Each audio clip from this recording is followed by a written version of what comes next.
வணக்கம். எட்டி டாக்ஸ்ல இன்னைக்கு என்ன செய்தியை பார்க்க போறோம்னு கேட்டீங்கன்னா, விஸ்வரூபம் எடுக்கும் திருப்பரங்குன்றம் விவகாரம், உள்துறை அமைச்சகத்துக்கு பறந்த கடிதம், சென்னையில் கொடுக்கப்பட்ட புகாரு. இந்த பதிவு ஏன்னு கேட்பீங்க. நாம எப்பேற்பட்ட சமூகத்தில் வாழறோம் அப்படின்னு தெரிந்து கொள்ள வேண்டும் என்பதற்காகவே இந்த பதிவை நான் உங்ககிட்ட கொண்டு வந்து சேர்க்கிறேன்.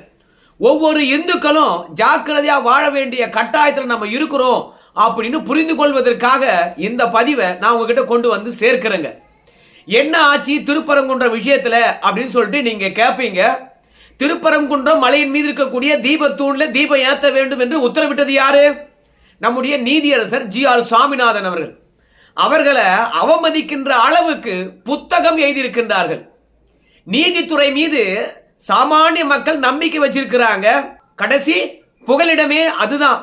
அந்த நம்பிக்கையை சிதைக்கும் விதமாக நீதியரசர்கள் மீது சாயம் பூசுவதும் அவங்களை அவமதித்து புத்தகம் எழுதுவதும் இங்க இருக்கக்கூடிய திராவிட சிந்தனையாளர்களுடைய துணிச்சல் எந்த அளவுக்கு போயிருக்கு பாருங்க. இவங்க புத்தகம் எழுதுவது தப்பு கிடையாது, ஆனா உண்மைக்கு புறம்பா எழுதக்கூடாது இல்லையா? ஒரு நீதியரசர் உண்மையாகவே தப்பானான்னு வச்சுங்களேன், அந்த தவறை சுட்டி காட்டலாம். ஆனா நீதியரசர் என்ன தப்பு பண்ணார் என்று சொல்லிட்டு அதற்கு பிறகு புத்தகம் எழுதலாமே.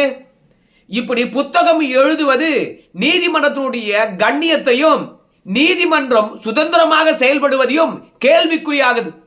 நாளைக்கு திமுக எதிராக, திமுக கொள்கைக்கு எதிராக, கடவுள் மறுப்பு கொள்கைக்கு எதிராக யாராவது ஒருத்தர் தீர்ப்பு வழங்கிவிட்டால் திமுகவில் இருக்கக்கூடிய கைகூலிகள் பொது தளத்தில் நம்மளை அவமதித்து விடுவார்களே, அசிங்கப்படுத்தி விடுவார்களே, நம்முடைய கண்ணியத்தையும் நம்முடைய நேர்மையும் கேள்விக்குறி ஆக்கிடுவாங்களே. இந்த மாதிரி அச்சமானது ஒவ்வொரு நீதியரசருக்கும் வருமா வராதா? இப்படி GR சுவாமிநாதன் அவர்களை பொறுத்த வரைக்கும் என்ன தீர்ப்பு தப்பா வழங்கிட்டாரு? திருப்பரங்குன்றம் மலையின் மீது தீபம் ஏற்ற வேண்டும் என்று சொல்லுகின்ற விஷயம் கொஞ்சம் யோசனை பண்ணி பாருங்களேன். சட்டத்தின் அடிப்படையில், தரவுகளின் அடிப்படையில், வரலாற்று பூர்வமாக இருக்கக்கூடிய ஆதாரத்தின் அடிப்படையில், கல்வெட்டு ஆதாரத்தின் அடிப்படையில், மக்கள் நம்பிக்கையின் அடிப்படையில், பக்தருடைய வேண்டுகோளுக்கு ஏற்ப எல்லா விஷயங்களையும் கடந்த கால தீர்ப்புகளை எல்லாம் சுட்டிக்காட்டி நீதிமன்ற முறையுடன் வந்து சரியா தீர்ப்பு வழங்கியிருக்கின்றார். GR சுவாமிநாதனுடைய தீர்ப்பு ஏற்புடையதில்லை என்றால் எங்க போனோம்? மேல்முறையீட்டுக்கு போலாம். ஆனா இவங்க புத்தகம் எழுதி வெளியிடுகின்றார்கள். இப்படி புத்தகம் எழுதி வெளியிடுவது நீதி அரசர்களுக்கு விடுகின்ற சவால் இல்லவா? நீதித்துறைக்கு இவங்க விடுகின்ற சவால் இல்லையா? கொஞ்சம் திங்க் பண்ணி பாருங்க. அதனால நீதி அரசருக்கு எதிராக கீழை காற்று என்ற பதிப்பகமானது ஒரு புத்தகத்தை வெளியிட்டிருக்குது. அந்த புத்தகம் எப்படி அட்டைப்படம் போட்டிருக்குன்னு கேட்டீங்கன்னா, அதாவது GR சுவாமிநாதன் அவர்கள் நீதி அரசரா இல்லை RSS ரவுடியா அப்படின்னு சொல்லிட்டு திருப்பரங்குன்றம் விவகாரம் அப்படின்னு ஒரு புத்தகத்தை எழுதியிருக்கிறாங்க. புத்தக கண்காட்சியானது 8ஆம் தேதி தொடங்க போது சென்னையில். ஸோ இந்த புத்தகம் எந்த கடையில் விற்க போகுதுன்னு கேட்டீங்கன்னா, புத்தக கண்காட்சியில் 172, 173 அரை எண்ணில் இந்த புத்தகம் விற்கப்பட போது. ஒரு நீதியரசருக்கு எதிராக உண்மைக்கு புறம்பாக ஒரு புத்தகம் எழுதி வெளியிடுவதன் மூலமாக அவருக்கு சாயம் பூசுவதன் மூலமாக நீதித்துறையை ஒட்டுமொத்தமாக களங்கப்படுத்துகின்றார்கள். ஒட்டுமொத்தமாக மத சாயம் பூச பார்க்கின்றார்கள்.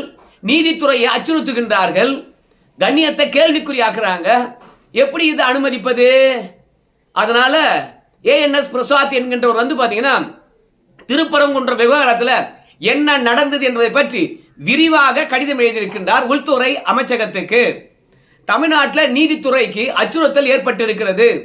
GR சுவாமிநாதனுடைய தீர்ப்பும் GR சுவாமிநாதனுக்கு எதிராக எழுதப்பட்டிருக்கின்ற புத்தகத்தை எல்லாம் குறிப்பிட்டு மத்திய உள்துறை அமைச்சகத்துக்கு வந்து பாத்தீங்கன்னா கடிதம் எழுதியிருக்கின்றார் ANS பிரசாத்.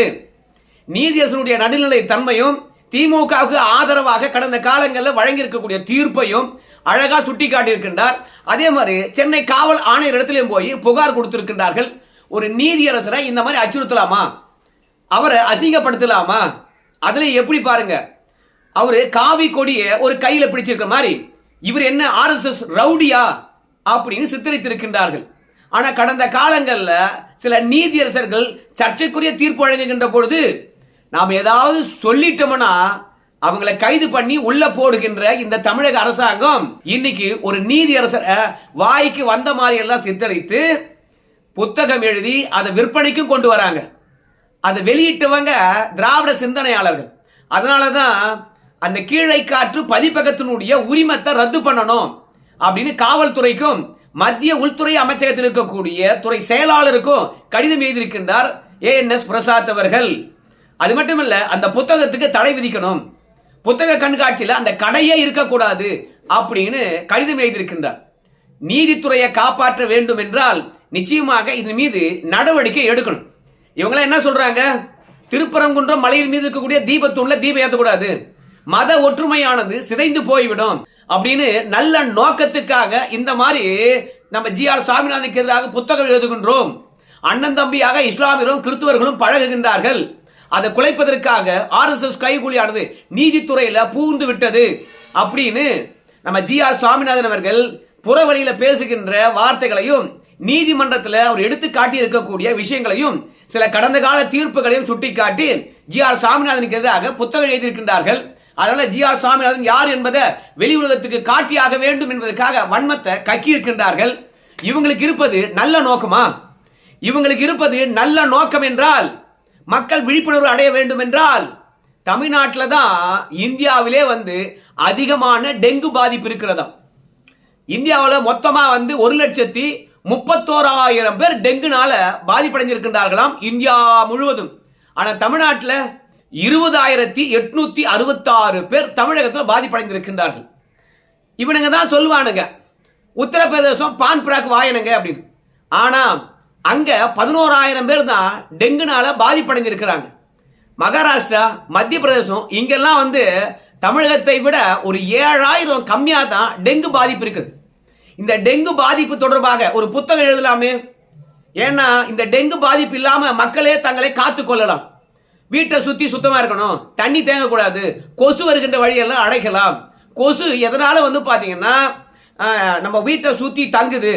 ஸோ அதுக்கு முன்னேற்பாடுகள் என்ன பண்ணலாம்? கொசு எங்கெல்லாம் முட்டை போடும். அப்படி இல்லையா, கொசு உங்களால் அழிக்க முடியவில்லை என்றால் பக்கத்தில் இருக்கக்கூடிய மாநகராட்சியை கூப்பிடலாம், நகராட்சியை கூப்பிடலாம், பேரூராட்சியை கூப்பிடலாம். இப்படி முன்னெச்சரிக்கை நடவடிக்கை எடுத்துங்க, டெங்கு பாதிப்பில் இருந்து பாத்தீங்கன்னா காப்பாற்றி கொள்ளுங்க அப்படின்னு சொல்லிட்டு ஒரு புத்தகத்தை எழுதலாமே. மக்கள் நலன் சார்ந்து சிந்திக்கக்கூடியவர்களா இருந்தா, மக்களுடைய உயிர் சார்ந்து சிந்திக்கக்கூடியவங்க இருந்தா இவங்க இந்த மாதிரி ஒரு புத்தகம் எழுதியிருக்கலாமே. ஏன்னா திருப்பரங்குன்றம் மலை விவகாரம் தொடர்பாக இவங்க புத்தகம் எழுதியிருக்கிறாங்கன்னு வச்சுங்க. ஆனா அந்த புத்தகத்தினால எத்தனை பேர் உயிர் இருந்தாங்க, என்ன வன்முறை ஏற்பட்டது, என்ன மத கலவரம் ஏற்பட்டு விட்டது. ஆனா டெங்குனால தமிழ்நாட்டில் அதிகமா உயிரிழப்பு நிகழ்வுதான் இந்தியாவில் மற்ற ஸ்டேட்டை விட. அப்போ இதை பற்றி ஒரு விழிப்புணர்வுக்கு ஒரு புத்தகம் எழுதலாம் இல்ல? மழைக்காலம் இல்லையா, பனிக்காலம் இல்லையா, எழுதுவாங்களா? ஏன் இதை சொல்றேன்னு கேட்டீங்கன்னா, எந்தெந்த காலகட்டத்தில் என்னென்ன சவால்கள் வருகிறதோ அந்த சவால்களை நம்ம மக்களிடையே கொண்டு போய் சேர்க்கணும். இப்போ நீதித்துறையில மூலமாக நம்முடைய மதசார்பற்றவர்களுக்கு சவால் வந்திருக்கிறது. நீதித்துறை மூலமாக மதசார்பற்றவர்களுக்கு சவால் வந்திருக்கிறது. அதனால அந்த சவால் என்ன என்பதை புத்தகமாக நாங்க எழுதியிருக்கிறோம் அப்படிங்கிறாங்க. இப்ப டெங்குலாம் பாத்தீங்கன்னா தமிழ்நாட்டு மக்களுக்கு சவால் இல்லையா? இந்த காலகட்டத்தில் அது அதிகமா பரவுது. இதை பற்றி எல்லாம் ஒரு புத்தகம் எழுதுவானாவா? மக்கள் நலன் சார்ந்து சிந்திக்கக்கூடியவங்களா இருக்கீங்க இல்லையா திராவிட சிந்தனையாளர்களே? அப்போ யாரு மாற்றானோ அவனை நாசம் பண்ற வேண்டியது. இரண்டாவது, திராவிடத்துக்கு எதிராக நீதித்துறையானது கிளர்ந்து எழுந்து விடக்கூடாது. எப்போதும் திராவிட சிந்தனையாளர்களை பொறுத்த வரைக்கும் அவங்க கையில நீதித்துறை வச்சிருக்கணும் ஆசைப்படுறாங்க போல இருக்குது. ஏன்னா இந்த திராவிடத்தில் இருக்கிறவங்க பல ஆயிரம் கோடி செலவு செய்து பல வழக்கறிஞர்களை தங்களுக்காக கூட வச்சுக்கிட்டு நீதிமன்றத்தில் போய் தாங்க விருப்பப்படுகின்ற தீர்ப்பை வாங்க வேண்டும் என்பதற்காக முயற்சி பண்றாங்க. ஆனால் சில நீதியரசர்களை பொறுத்த வரைக்கும் எத்தனை ஆயிரம் கொட்டி ஒரு வழக்குக்கு வாதாடி தான் விரும்புகின்ற தீர்ப்பு வாங்க வேண்டும் என்று முயற்சிக்கின்ற போது நீதியின் பக்கம் நின்று, ஆதாரத்தின் பக்கம் நின்று, நியாயத்தின் பக்கம் நின்று நீதி வழங்கக்கூடிய நீதியரசர்களை இவங்க முடக்கலாம்னு நினைக்கிறாங்க. மொத்தமாக காவல்துறையும் மற்ற எல்லாமும் திராவிடத்தின் பிடியில் இருக்கின்ற போது இந்த நீதிமன்றமும் இவங்க பிடியில் இருக்க வேண்டும் என்று நினைக்கிறாங்க. அப்படி இவங்க பிடியில் இல்லாம சில பேர் விதிவிலக்கா இருக்கின்ற போது அவங்கள பொது வெளியில அசிங்கப்படுத்துகின்றார்கள். ஒன்னு நீதிமன்றத்துக்கு போயிருக்கணும் மேல்முறையீட்டுக்கு, இல்ல இவர் மீது வழக்கு கூட தொடுத்திருக்கலாம், இல்ல பார்லிமெண்ட் கூட போனாங்க இம்பீச்மெண்ட் மூவ்மெண்ட்டுக்காக. இப்படி பல்வேறுபட்ட விஷயங்களை முன்னெடுத்து விட்ட பிறகும் எதற்காக புத்தகம் எழுதணும்? திராவிடத்துக்கு எதிராக சரி, திராவிட கொள்கைக்கு எதிராக சரி, திராவிட ஆட்சிக்கு எதிராக சரி எவனுமே சிந்திக்க கூடாதா? சிந்திச்சிங்கன்னா அவ்வளவுதான்டா அப்படின்னு ஊருக்கு காட்டுறதுக்காக இந்த மாதிரி மக்கள் நலன் சார்ந்த ஒரு புத்தகத்தை எழுதுறோம் அப்படின்னு கப்சா விடுறாங்க. ஏண்டா தினம் தினம் சாலை விபத்துக்கள்ல ஏகப்பட்ட பேர் உயிர்ந்திருக்கிறாங்க. அவங்க ஏன் உயிர் இருக்கிறாங்க அப்படின்னு என்னைக்காவது ஆராய்ச்சி பண்ணீங்களா? இல்ல இளைஞர் பட்டாளமாவது ஒட்டுமொத்தமாக போதைப் பொருளால் சீரழிகிறது. விழிப்புணர்வுக்காக ஏதாவது ஒரு புத்தகம் எழுதியிருக்கியா? மதுவினால் வருகின்ற தீமையும் மதுவை விட்டொழிக்க வேண்டும், அதற்காக ஐடியா போட்டு ஏதாவது ஒரு புத்தகம் எழுதியிருக்கியா? நீங்க மக்கள் நலன் சார்ந்து எந்த விஷயத்தையும் செய்ய மாட்டீங்க. ஆனால் உங்க ஆட்சிக்கு ஏதாவது ஒரு விதத்துல தடையா இருக்காங்கன்னா அவங்கள ஒழிச்சு காட்டலாம் என்பதுதான் இவங்களுடைய நோக்கமா இருக்குது. அதனால்தான் இன்னைக்கு நீதியரசர் மீது எல்லை கடந்து வன்மத்தை கக்கி இருக்கிறாங்க. ஒரு நீதியரசருக்கே இவங்க இந்த அளவுக்கு அச்சுறுத்தலை கொடுக்குறாங்கன்னா சாமானிய மக்கள் இந்த ஆட்சியில எப்படி பக்குவமா இருந்துக்கணும்னு பாருங்களேன். ஏன்னா யாரோ சர்வாதிகாரின்றாங்க. ஆனா தமிழ்நாட்டில் இன்னைக்கு நடக்கிற ஆட்சி தான் சர்வாதிகாரமா இருக்கு. ஏன்னா ஒரு நீதியரசர் அப்படி என்ன தப்பு பண்ணிட்டார்? பொது வெளியில கண்டன ஆர்ப்பாட்டங்கள் நடத்துறாங்க. ரெண்டாவது அரசியல் கூட்டங்கள்ல பேசுறாங்க. மூன்றாவது பார்லிமெண்ட் வரைக்கும் போயிட்டாங்க. நான்காவது அவருடைய உருவ பொம்மையை எரிக்கிறாங்க. அஞ்சாவது கட்சியுடன் தொடர்பு படுத்துறாங்க. ஆறாவது ஒரு இயக்கத்துடன் தொடர்பு படுத்துறாங்க. இப்படி நீதிபதியை பார்க்காம அவரை எப்படியெல்லாம் அவமானப்படுத்த முடியுமோ அப்படியெல்லாம் களத்தில் இறங்கிய பிறகும் இவங்களுடைய வன்மம் தீராம புத்தகம் எழுதி அதை எல்லா இடத்துலையும் கொண்டு போய் சேர்க்க வேண்டும் என்று சொல்லிட்டு புத்தக கண்காட்சியிலே அதை விற்கிறாங்கன்னா எவ்வளவு துணிச்சல் இருக்கும். ஏன்பா சாதா கடைகளை வித்தா கோவம் வராதா அப்படின்னு கேட்கும்போது புத்தக கண்காட்சியை லட்சக்கணக்கான பேர் பார்வையிடுவாங்க. அந்த லட்சக்கணக்கான பேருடைய பார்வையில் ஜி.ஆர். சுவாமிநாதன் தீர்ப்பு வழங்கின விஷயமும் திருப்பரங்குன்ற விஷயத்தை ஜி.ஆர். சுவாமிநாதன் அவர்கள் நடந்து கொண்ட விஷயத்தையும் புத்தகமாக எழுதி வெளியே டிஸ்பிளே பண்ணியிருந்தான்னு வச்சுங்களேன், அது எத்தனை பேருடைய மனசுல டேய் இவன் இப்பேர் பட்டவனாடா இந்த ஜி.ஆர். சுவாமிநாதன் அப்படின்ற தவறான எண்ணம் வருமா வராதா? ஸோ இந்த தமிழ் கூறும் நல்லுலகுக்கு இந்த கீழை காற்று பதிப்பகமானது என்ன சொல்கிறது? எங்களுக்கு எதிராக ஏதாவது பண்ணினா அப்படிதான்டா பொது வழியில் வச்சு நாசம் பண்ணுண்டா, அசிங்கப்படுத்தும்டா அப்படின்னு சொல்றாங்க. இது என்ன கருத்துரிமையா? இந்த மாதிரி உரிமையா வழங்கி இருக்கிறது? இது யாரை ஏமாத்துறதுக்கு, யாரை அச்சுறுத்துறதுக்கு? ஆனால் தான் உள்துறை அமைச்சகத்துக்கு அழகா தமிழ்நாட்டில் என்ன நடக்குது என்ற பற்றி விரிவா கடிதத்தை எழுதியிருக்கிறாங்க.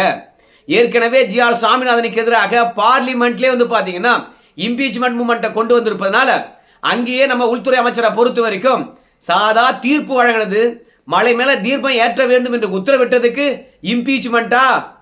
இந்து கூட்டணி கட்சிக்காரங்களே, நீங்க உண்மையாகவே மத சார்பற்றவர்களா அப்படின்னு அன்னைக்கே பாத்தீங்கன்னா நம்முடைய உள்துறை அமைச்சர் என்ன பண்ணார்? பார்லிமெண்ட்ல ஒட்டுமொத்த திராவிட கூட்டத்துக்கும் இல்ல இந்தியா கூட்டணி கட்சிக்காரங்களுக்கும் பதிலடி கொடுத்தாரு. ஆனா இந்த மாதிரி போலி மத சார்பற்றவர்களை நாமெல்லாம் இனம் கண்டு கொள்ள வேண்டும். இவங்க போலி மத சார்பற்றவர்கள் என்பதை எதை வச்சு தெரிஞ்சுக்கலாம் அப்படின்னு பார்க்கும்பொழுது பங்களாதேஷில் நேற்று கூட ஒரு இந்து தொழிலதிபர்களை அடிச்சு அவரை கொளுத்த வேண்டும் என்று முயற்சி எடுத்தாங்க. ஏற்கனவே பல இந்துக்களை மரத்தை கட்டி வச்சு அப்படியே எரிச்சாங்க.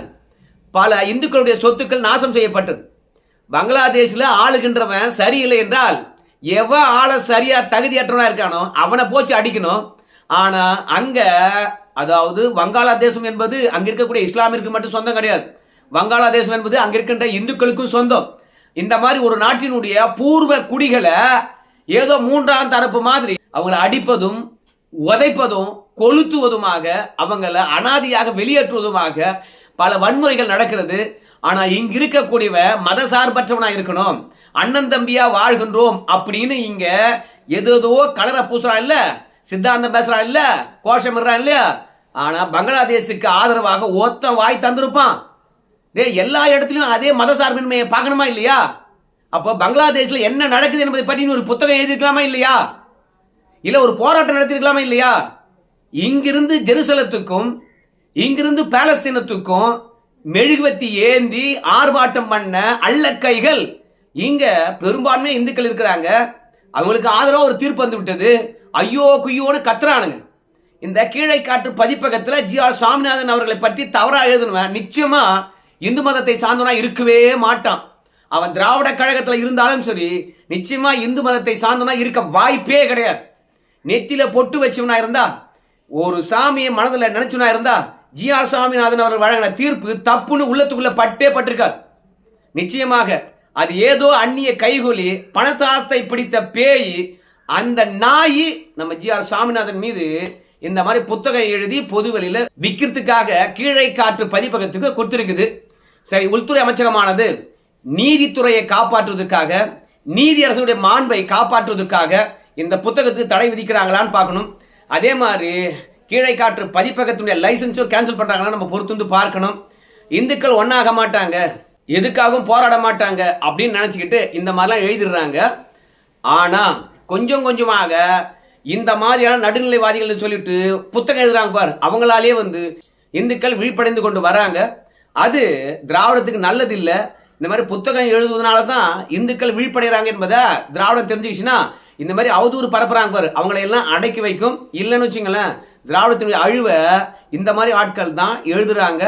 காலம் இதற்கெல்லாம் பதில் சொல்லும். காலம் அதற்காக கணிந்து வருகிறது. திராவிடம் திருந்தனா பார்ப்பாங்க, இல்லைன்னா இந்து மக்கள் களத்தில் இறங்கி திருத்துவாங்க என்பதில் மாற்று கருத்து கிடையாது. இந்த வீடியோ தொடர்பாக உங்கள் கருத்தை சொல்லுங்களேன். நன்றி.